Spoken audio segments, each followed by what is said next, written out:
과거에는 결혼이 장사하는 것도 아닌데 돈 얼마가 그렇게 중요한 건가 생각했습니다. 제일 중요한 건 뭐니 해도 두 사람의 마음이라고 생각했지요. 하지만 서로 평생을 다르게 살아온 두 사람이 만나 가정을 이룬다는 게 제 생각처럼 쉽지 않은 일이라는 걸 이번 일로 깨닫게 되었습니다. 결혼은 현실이고 연애의 연장선이 아니라는 사실을 말이지요. 남편과의 연애는 길고도 길었습니다. 정말 저를 떠받들어 모셔주고 제 부탁이라면 하늘의 별도 따다가 가져다 줄 것만 같던 사람이었지요. 하지만 남편은 가족의 부탁이라면 하늘의 별은 물론이고 태양까지 가져다 줄 사람이었다는 걸 여태 모르고 살았네요. 요즘 대세는 반반 결혼이다. 남자가 집을 해와야 한다 그런 이야기. 결혼을 결심하고 난 뒤에 귀에 딱지가 않도록 들어온 말이지만 저는 친정에서 집을 해줬어요. 집 구할 때 조금 욕심을 내서 대출 1억 끼고 제가 여태껏 일하면서 모아놓은 돈까지 전부 탈탈 털어서 좋은 위치에 있는 집을 구했습니다.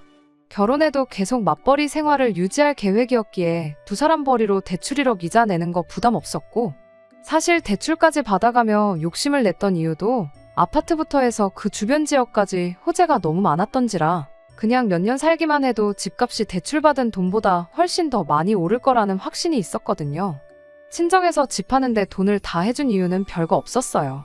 남편과 저희 집 형편이 조금 차이가 났거든요. 하지만 친정에서도 남편이라는 사람 됨됨이 하나만 보고 결혼을 허락해주고 집을 해주시기로 결정을 하셨던 거죠. 당장 집안 형편 차이가 난다지만 저희 집이 뭐 재벌 정도 되는 급도 아니고 그냥 부모님 노후 준비 넉넉하게 되어 있고 어디 가서 아쉬운 소리 할 일은 없겠구나 싶은 정도였거든요. 그러니 당장 돈 얼마 차이 난다고 해서 무작정 결혼을 반대하기보다 남편의 사람 됨됨이를 좀 더 파악해 보기로 하셨던 것 같아요. 그리고 남자라면 모름지기 생활력이 가장 중요한 거 아니겠냐 하시며 남편의 다른 장점인 생활력에 기대를 하면서 결혼을 허락하셨던 거고요.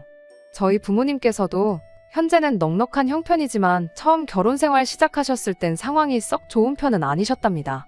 어려웠던 양가 가정 형편 속에 아무 도움 없이 결혼했고 두 사람 생활력만 가지고 맨땅에 헤딩을 해서 현재까지 오게 되신 거였고요. 그러니 생활력 있는 남편에게 기대를 하셨던 거예요. 남편이 저랑 연애하던 당시에도 주말에 저랑 따로 만나는 약속이 없다거나 하면 아는 지인 가게에 나가서 일을 돕고 일당 받아오는 식으로 투잡을 뛰었고 회사 퇴근한 뒤에도 몸이 덜 피곤하면 대리운전도 나가고 배달일도 나가고 하면서 부업을 하는 식으로 돈을 모았었거든요. 홀어머니와 동생을 대신해 가장 노릇을 하느라 그런 것도 있었지만 그렇다고 해서 가족들한테 전 재산 퍼다 나르고 그러는 사람은 또 아니었어요. 비록 많은 금액은 아니었을지라도 그 어려운 상황에서도 저희 부모님이 해주신 신혼집에 혼수도 가득 채우고 리모델링 비용에 결혼식 비용까지 싹 다 남편 돈으로 할 수 있을 만큼 돈을 모아놓았었거든요. 저희 부모님도 남편의 그런 점을 높게 사셨던 것 같습니다. 그래서 결혼을 허락해주고 시작할 때 집이 있고 없는 게 차이가 클 거라며 큰 돈을 내주시면서 집을 해주셨던 거예요.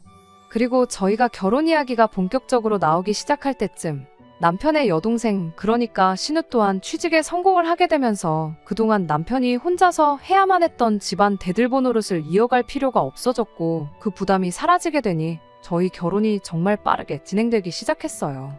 결혼하면서 남편이 먼저 저에게 어렵게 꺼낸 말이 있었는데 그건 결혼을 하고 나서도 시어머니한테 용돈은 계속 드리고 싶다는 말이었습니다. 그걸 못하게 할 이유는 전혀 없다고 생각했어요. 왜냐하면 저도 똑같이 친정부모님께 매달 30만 원씩 액수 얼마 되지도 않는 돈이나마 용돈하시라고 보내드릴 계획이었거든요. 친정부모님 재산이면 안 받아도 필요 없는 돈이긴 했지만 집도 해주셨으니 저도 이렇게나마 감사함을 표현할 계획이었었어요. 그러니 제가 남편의 결정에 더더욱 반대를 할 수 없었습니다. 저는 해도 되는데 남편은 하면 안 된다고 할 수는 없었으니까요. 아무튼 남편도 저랑 비슷한 금액선에서 용돈을 드리는 걸로 그 이야기를 끝냈습니다. 그 후 저희는 결혼식을 올리고 여느 다른 사람들과 다를 바 없는 행복한 결혼 생활을 보내게 되었습니다. 결혼 후 얼마 지나지 않아서 저희 집 주변에 새로 또 지하철 노선이 하나 들어온다는 호재까지 생기고 실제로 주변 지역이 많이 재개발되면서 덩달아 집값이 많이 오르게 되었어요. 그리고 저희도 저희 나름대로 알뜰살뜰하게 모아서 현금도 꽤나 모아놓은 상황이었고요. 그렇게 2년 조금 넘는 기간 동안 행복한 결혼 생활을 잘 보내고 있었는데 몇 달 전에 그 행복이 꼬이기 시작했습니다. 언젠가부터 남편이 퇴근하고 집에 오면 한숨만 픽픽 내쉬고 멍하니 생각에 잠겨있고 그랬어요. 그러다가 퇴근하고 집에서 놀고만 있는다고 뭐 돈이 하늘에서 떨어지냐며 총각 때 하던 대리운전이나 배달 같은 부업을 다시 시작했어요. 퇴근하고 같이 저녁 식사를 하면서 그날 하루 어땠는지 그런 사소한 이야기 나누는 게 낙이었는데 남편은 그 소확행보다 돈이 더 중요하다고 하면서 퇴근 후에 또 일하러 나간다고 밖으로 나가버리니 저는 저 사람이 왜 저러나 싶었죠. 그러다가 결국 주말에까지 과거 나가던 지인 가게에 출근을 또 하기 시작했어요.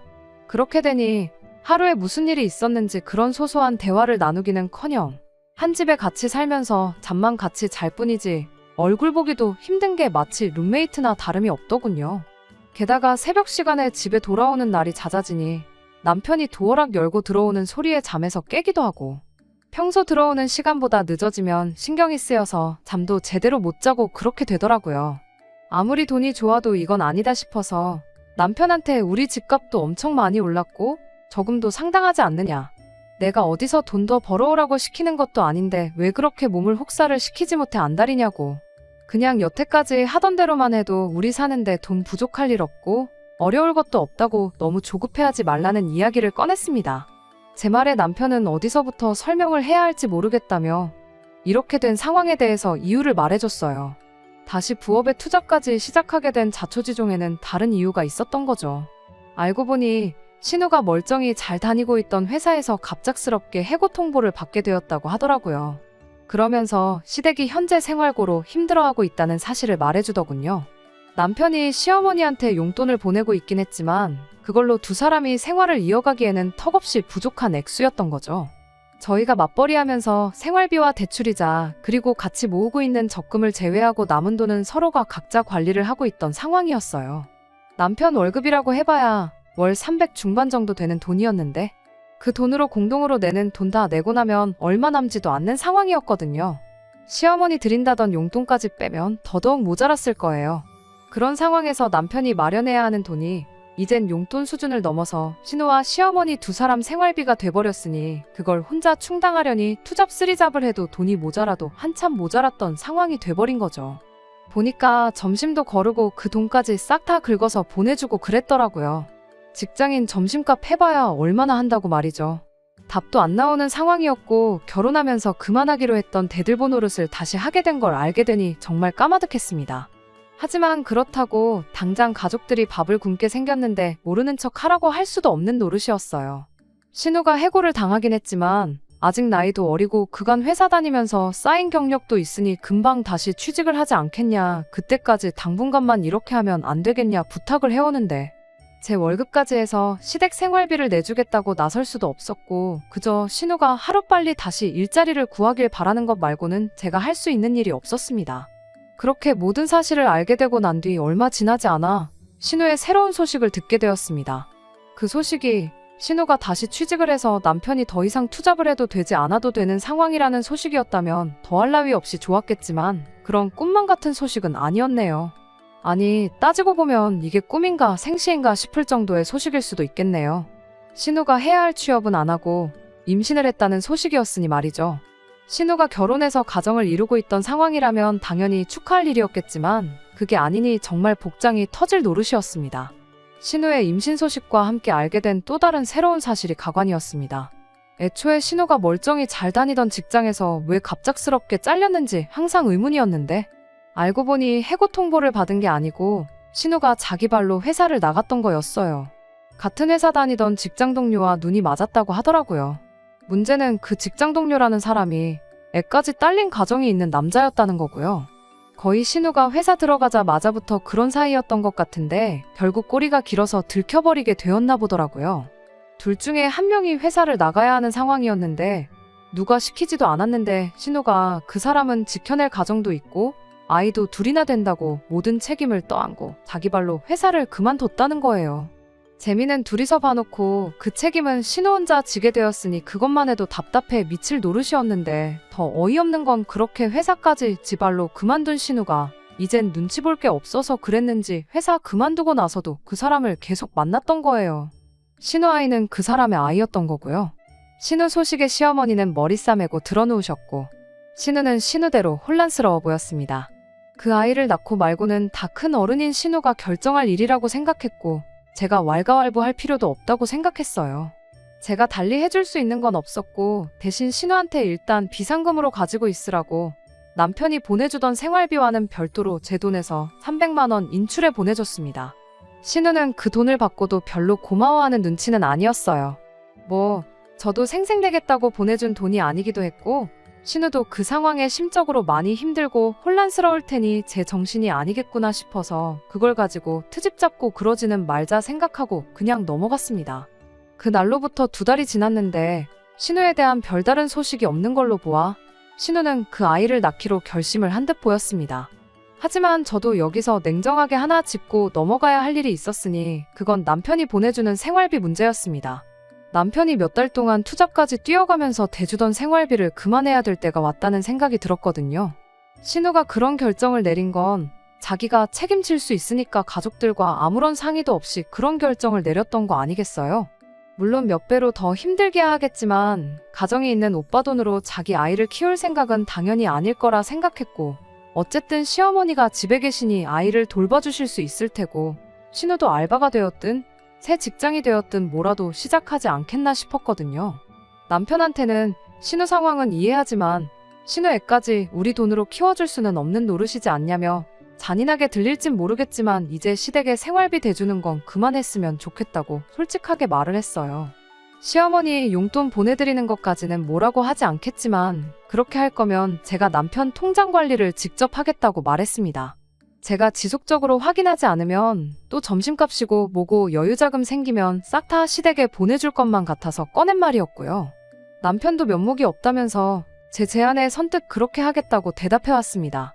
오히려 지난 시간 동안 시댁에 생활비 보내주는 걸 이해해줘서 고맙다고 말해줬어요. 내 가족한테 돈 주는 게 곶감냐는 식으로 나올까봐 걱정했는데 그래도 제가 이해해주고 있었다는 사실을 알고 저렇게 말하니 다행이라고 생각했고 저희도 이제 다시 정상적인 생활로 돌아가겠구나 싶었습니다. 실제로 남편도 그 이야기가 끝나자마자 부업도 그만하고 주말에 나가던 투잡도 그만뒀었거든요. 몇 달 맘고생한 만큼 다시 행복한 결혼 생활로 돌아가겠다는 생각에는 그 어떤 의심조차 들지 않는 상황이었어요. 그리고 나서 얼마 지나지 않아 친정부모님한테서 좋은 소식을 하나 듣게 되었습니다. 친정부모님께서 점 찍어둔 부동산이 하나 있는데 저희가 관심이 있다면 그걸 양보해 줄 테니 어떻게 잘 굴려보라는 연락이었어요. 결혼 생활 3년 하면서 저희 집값이 많이 오르기도 했고 저축해놓은 돈도 상당했으니 그냥 은행에 넣어두는 것보다 뭐라도 해보는 것도 나쁘지 않겠다는 생각이 들던 차여서 관심이 가더라고요. 특히나 저희 부모님이 부동산으로 워낙에 재미를 많이 보신 분들인데다가 나름대로 부동산을 고르는 데 있어서 깐깐한 기준이 있고 안목도 있으시거든요. 그런 친정부모님이 자식인 저한테 추천해주는 부동산인데 당연히 실패는 없겠다는 확신도 있었고요. 저도 무작정 부모님이 소개해줬다고 덥석 물지는 않았고 제 나름대로 이리저리 검색도 해보고 조사도 해봤는데 그 집이 보니까 남편과 제가 다니는 직장에서 지금 사는 집보다 위치도 훨씬 좋고 집을 내놓으면서 인테리어까지 싹 다 고쳐놔서 추가적으로 돈이 더 들어갈 것도 없었어요. 요즘 같은 부동산 시장에 계속해서 집값이 오르는 지역이었던 건 말할 것도 없었고 말이죠. 다만 그만큼 돈이 많이 들어가겠다 싶었는데 그래서 생각한 게 지금 사는 집은 전세로 돌리고 대출 조금 더 받아서 저희 모은 돈까지 연끌을 해보기로 했습니다. 무조건 이득이라는 확신이 있다 보니 쇳불도 당김에 빼랬다고 부동산부터 다녀와서 저희 살고 있는 집부터 내놨고 그 후에 대출을 알아보고 있던 중 시어머니한테서 전화가 왔습니다. 결혼 생활 3년 하면서 저한테 전화 한번 먼저 하신 적 없던 분한테 전화가 걸려오니 저도 무슨 일인가 싶었죠. 대뜸 저한테 물어보는 말이 살고 있는 집 전세는 나갔냐고 묻더라고요. 부동산에 내놓긴 했지만 요즘 전세 매물이 잘 빠지지도 않고 내놓은 지도 얼마 되지도 않았기에 아직 연락 온 곳은 없다고 대답했어요. 제 대답에 한껏 밝아진 목소리로 시어머니가 제게 그러면 그 집에 신혼의 부부를 살게 하면 어떻냐고 묻더라고요. 살게 해달란 말은 둘째치고 신혼의 부부라니 그게 무슨 소린가 했습니다. 그 이후로 시간이 얼마나 길게 지난 것도 아닌데다가 신우 결혼식이 있었다면 제가 안 갔을 리가 없는데 대뜸 신혼의 부부라니 무슨 소리인가 싶었어요. 자세한 이야기는 나중에 이야기해 줄 테니 일단 살게 해줄 거냐 말 거냐부터 계속 물으시더라고요. 그래서 저는 얼마까지 생각하시는가 물어봤어요. 아무리 전세라고 해도 주변 시세가 3억 중후반에서 4억 사이로 나가고 있는데 솔직히 조금 의아하긴 했죠. 저희 집에 전세로 들어올 정도면 사실 조금 외곽이나 경기도권만 가도 전세 말고 매매로도 집을 구할 수 있는 큰 돈이었으니까요. 한 식구끼리 서로 돕는 거라지만 저희도 새 집 구하면서 새로 또 대출을 받게 되는데 전세가를 낮게 해주면 해줄수록 저희 대출액이 늘어나게 되는 건 당연한 일이었으니 부담스럽기 짝이 없었습니다. 그런데 이어진 시어머니 말에 제 귀를 의심할 수밖에 없었어요.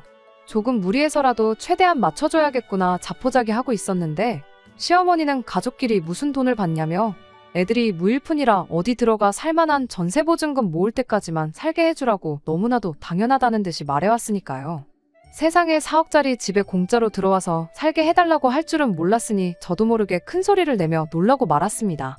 그건 말도 안 되는 소리라고, 저희도 그 집 전세로 나가고 대출까지 받아야 새 집으로 이사가게 되는 거라고 남편이 그런 말은 안 해줬냐고 따져 물었습니다. 시어머니는 다 알고 있다고, 니들은 맞벌이 하니까 둘이서 대출을 받거나 친정에서 돈을 빌려오면 되는 거 아니겠느냐고 너무 쉽게 말을 하더군요. 더 이야기했다간 정말 안 좋은 소리까지 나올 것 같아서 일단 남편하고 상의해보겠다 말하고 전화를 끊었습니다. 상의해보겠다고 했지만 남편한테 좋게 이야기해서 거절하라고 할 심산이었어요. 그래도 시어머니인데 제가 싫은 소리 하는 것보다 남편이 좋게 말하는 게 더 나은 방법이라 생각했던 거였죠. 그리고 저녁 때가 돼서 퇴근한 남편과 있었던 일에 대해 이야기를 나눴어요. 그런데 남편도 시어머니랑 똑같은 이야기를 하더군요. 다른 사람도 아니고 내 남편한테서 생각지도 못한 대답을 듣게 되니 피가 거꾸로 솟는다는 말이 무슨 말인지 알겠다 싶을 정도로 혈압이 오르더라고요. 남편은 제 분위기를 살피더니 신우가 처한 상황이 너무 안쓰러워서 그런다며 신우 이야기를 꺼내더군요. 신우가 만나던 그 남자가 결국 지 처자식을 뒤로하고 신우랑 함께하기로 했답니다. 그래서 시어머니가 그 둘을 두고 부부라고 했던 거고요. 그런데 문제는 그 남자 집에서 이혼을 안 해주겠다고 나왔답니다.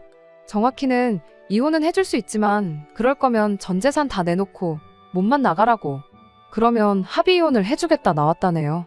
매달 줘야 하는 양육비는 말할 것도 없고요. 아무튼 그 조건이 아니면 이혼은 없다고 나왔답니다.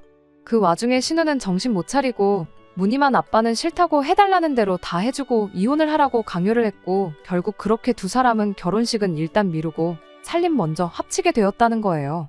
그런데 당장 개털인 남자가 몸만 들어왔는데 집이고 뭐고 구할 방법이 없는 와중이었다는데 그때 저희가 마침 타이밍 좋게 집을 전세로 내놓은 상황이었던 겁니다. 남편은 조카도 몇 달 뒤면 태어날 텐데 집도 절도 없는 동생네 노숙은 시킬 수 없지 않느냐며 불쌍한 동생네 부부를 위해 저희 집을 내주자는 헛소리를 하고 있던 거였어요.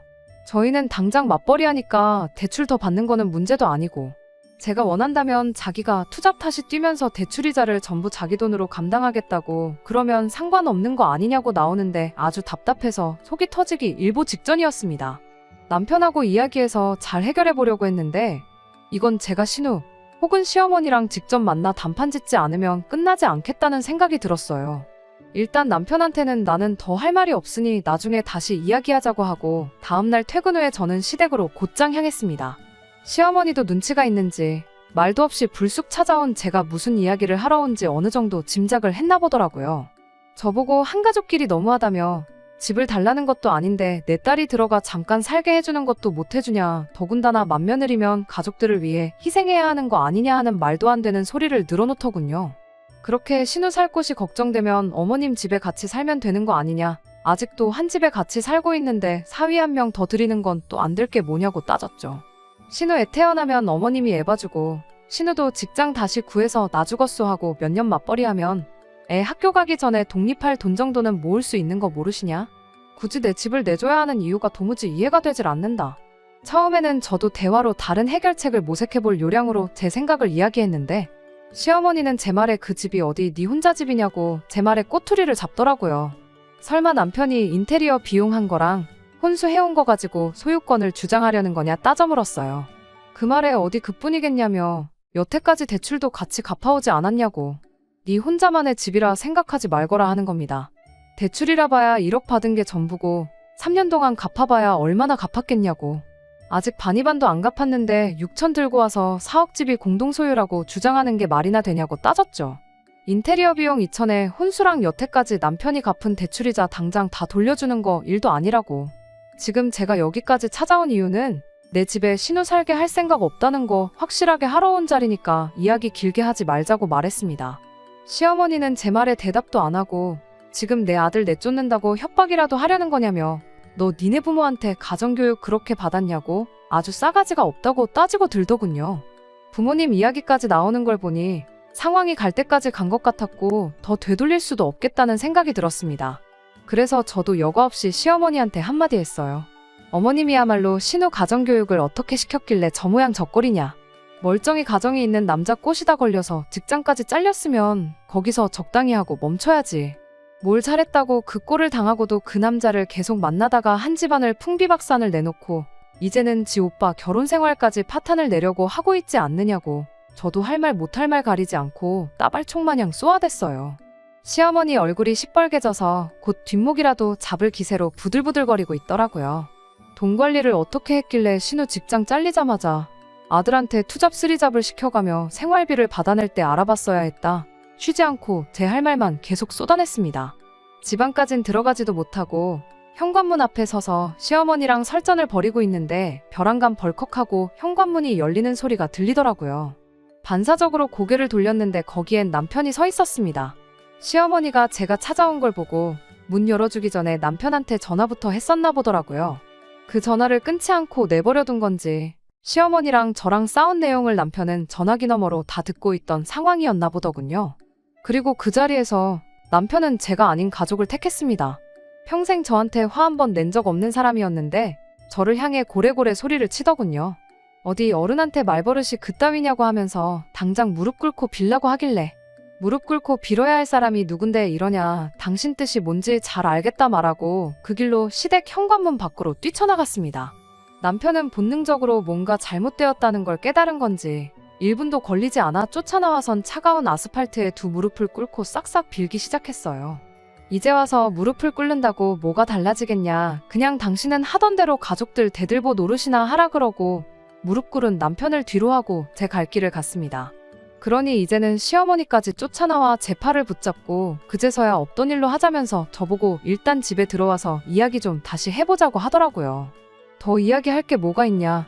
있어봐야 신우한테 뭐라도 하나 해주자는 소리지 않겠냐 말하고 나는 그 꼴을 보고 살 인내심이 없다고. 아드님은 돌려드릴 테니 망해버린 딸 인생 위에 아들 인생까지 희생시키시라 말하고 집으로 돌아왔습니다. 그 후로 집까지 쫓아온 남편이 자기가 앞으로는 자기 가족들 뒤로하고 저를 위해 살겠다며 계속 빌길래 당장 시댁 생활비 보내준다고 하루에 4시간만 자면서 투잡 쓰리잡도 마다않는 사람이 그게 가당키나 한 소리냐고. 그렇게 하는 것보다 남은 인생 가족들 위해 사는 게 더 빠를 거라 말하고 이혼하자 했어요. 이혼 안 해줄 거면 시어머니랑 신우한테까지 위자료 소송 걸고 당신이 그동안 벌어놓은 돈도 가능한 대로 최대한 다 뜯어가겠다 했더니 그제서야 조용해지더라고요. 어차피 이혼당할 거면 푼돈이라도 건져서 가는 게 좋겠다고 생각했나 봐요. 결국 남편은 소원대로 지 가족들 대들보 노릇 다시 할 수 있게 가족들 품으로 돌려줬습니다. 털어봐야 땡전 한 푼 안 나올 시어머니랑 신우한테 소송까진 걸지 않았어요. 돈 몇 푼 더 받겠다고 그 집구석 인간들 얼굴 더 보는 것보다 후딱 끝내버리는 게 정신건강에 더 좋을 것 같다고 생각했거든요. 결혼했으면 와이프부터 챙겨야지. 가족들 그렇게 걱정됐으면 애초에 결혼은 왜 했는지 모르겠네요. 그렇게까지 생각하고 싶지는 않지만 나중 가서는 제 돈으로 가족들 부양하자고 했을 수도 있겠다는 생각을 하니 이렇게 이혼해버린 게 차라리 잘 된 건가 싶을 때도 있네요. 끝까지 들어주셔서 감사합니다. 오늘의 사연은 여기까지입니다. 구독과 좋아요, 알람 설정 부탁드리고 더 좋은 사연으로 다시 찾아뵙겠습니다. 감사합니다.